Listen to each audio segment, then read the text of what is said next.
Parang hindi dito dumaan mga tol. Aabangan ko lang dito. Grabe.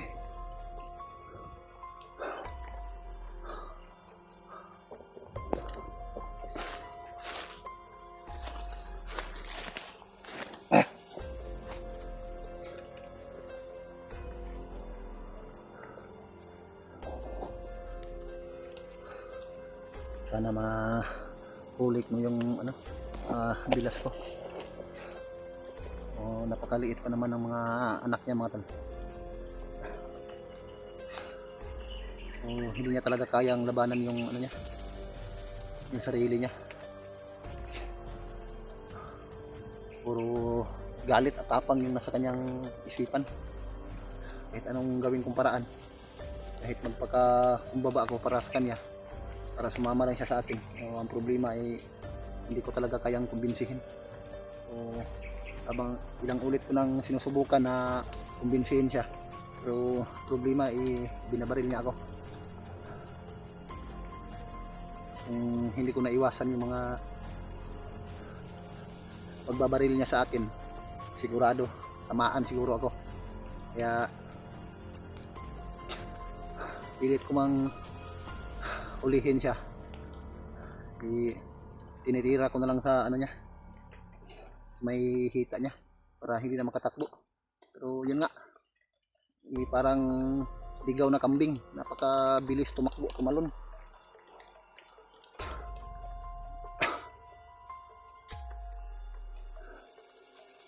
Hindi maganda yung panahon ngayon.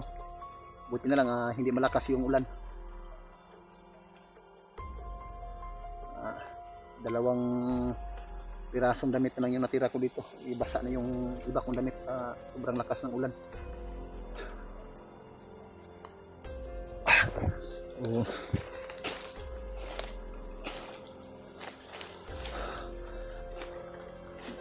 Dahan tayo.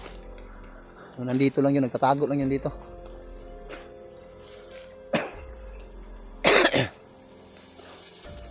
Napakasukal pa naman. Napakasukal pa naman dito.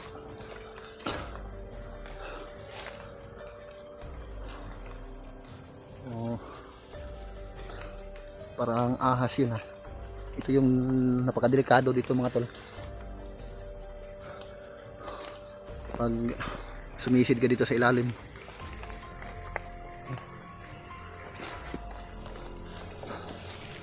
ito siguro. Uy, yun o, nandun yung bilas ko mga tol, tumatakbo. Susundan na natin. Nakita ko na.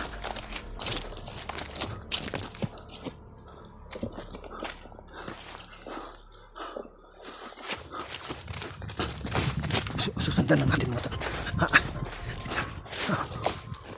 Mahuhuli ko rin yan. Wala siyang malay na sinundan ko mga tol. Yun o. Tumatakbo. Kanina pa yan tumatakbo. Grabe, walang tigil sa pagtakbo.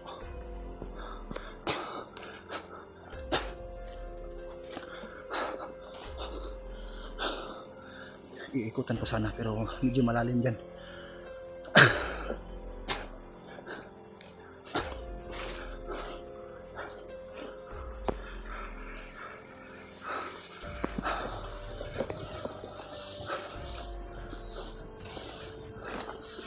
So hindi ko na lang siya tatawagin. Susundan ko lang siya para hindi niya mamalayan na nakasunod ako sa kanya. Kasi kung tatawagin mo hindi talaga makinig, baka maano pa tayo, madisgrasya pa tayo.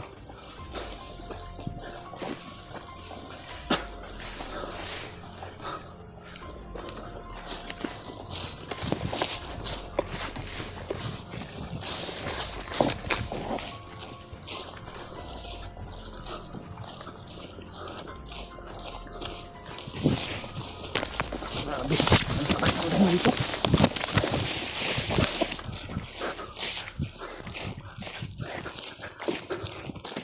Ayun mo talo.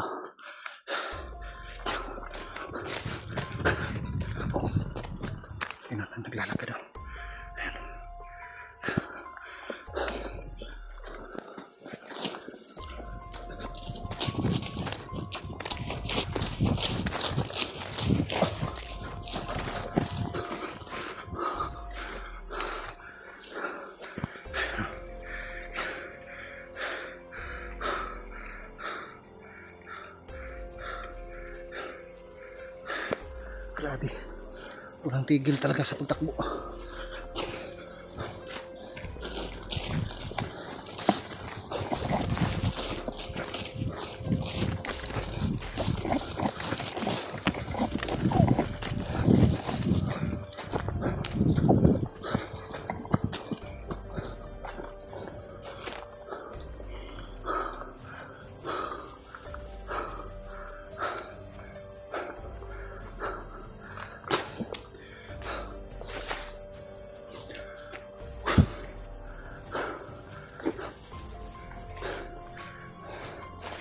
Biglang nawala.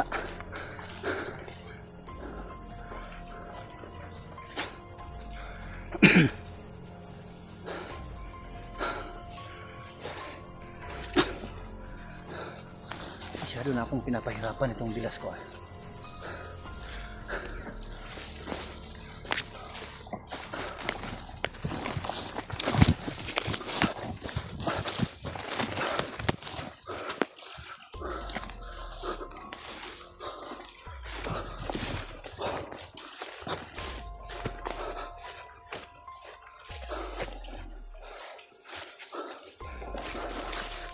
Ayaw talaga mapahuli.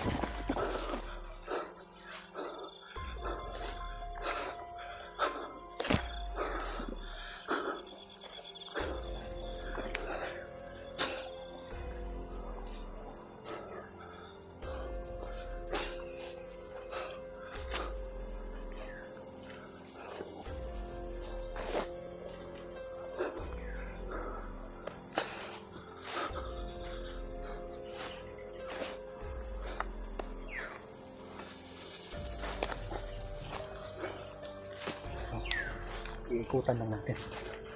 Dito tayo sa baba dumaan para hindi niya malaya na sinusundan ko siya.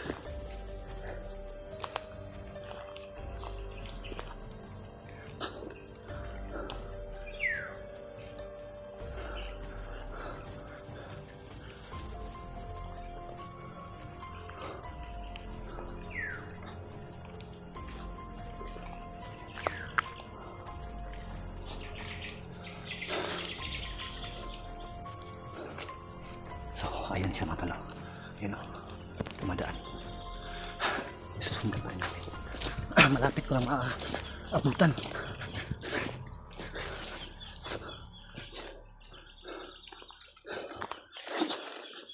Malapit ko na siya maabutan mga talo.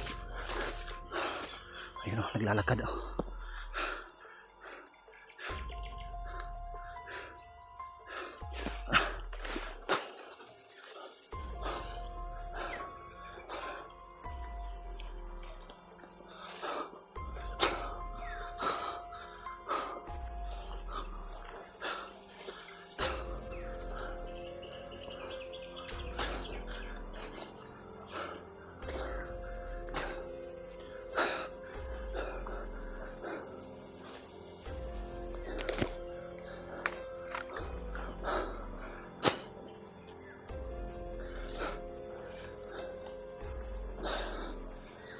May bakas dito.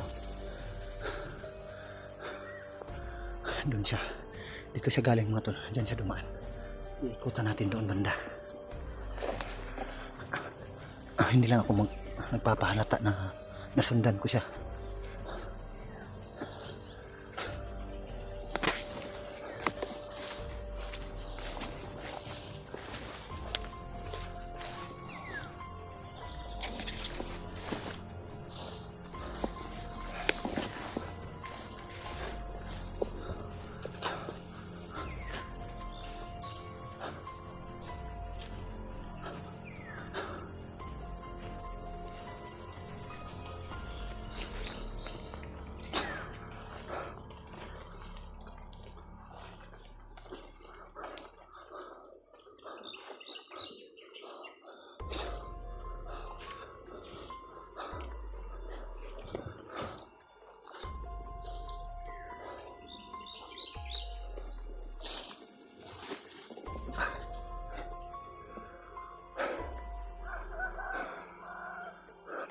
Ligaw pala na manok dito.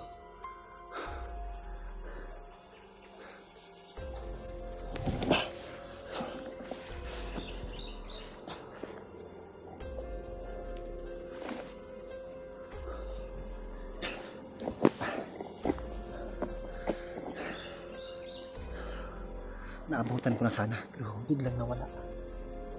Hindi ko ito titigilan. Kailangan ko talaga itong masundan parati. Para pagdating ng mga kasamahan ko ay malaman nila kung saang lugar.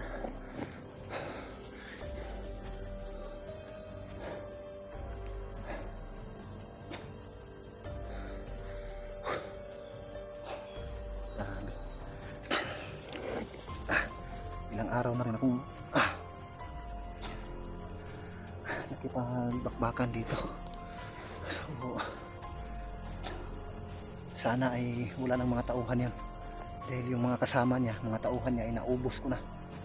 Kaya napatakbo itong si Ray, itong bilas ko.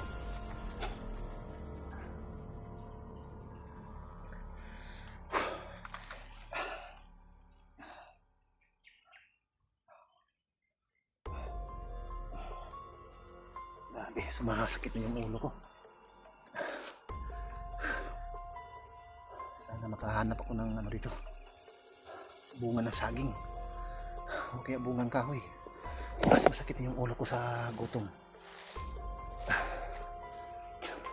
Grabe, may saging sana dito pero ano, walang bunga.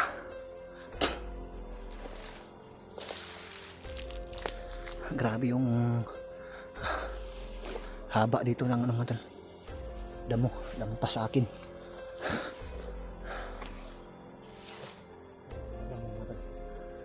Kahit matangkad ako konti, pero lampas pa rin yung mga damo sa akin.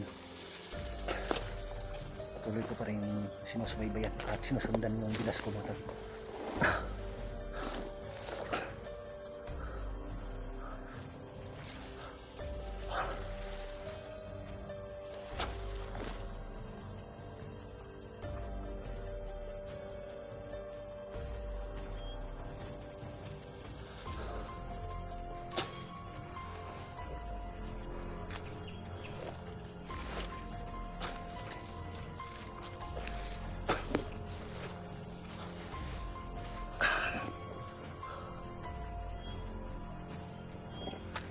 May mineral water dito mga talo. Ibig sabihin may mga taon nakapasok dito, o kaya hindi ito sa banlido, baka sa ano ito, sa bilas ko.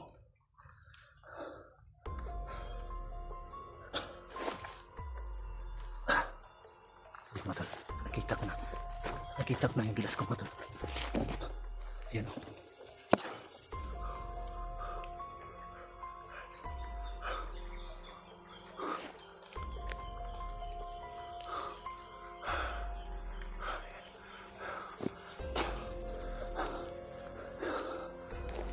Parang nalilito na ata yan sa ano.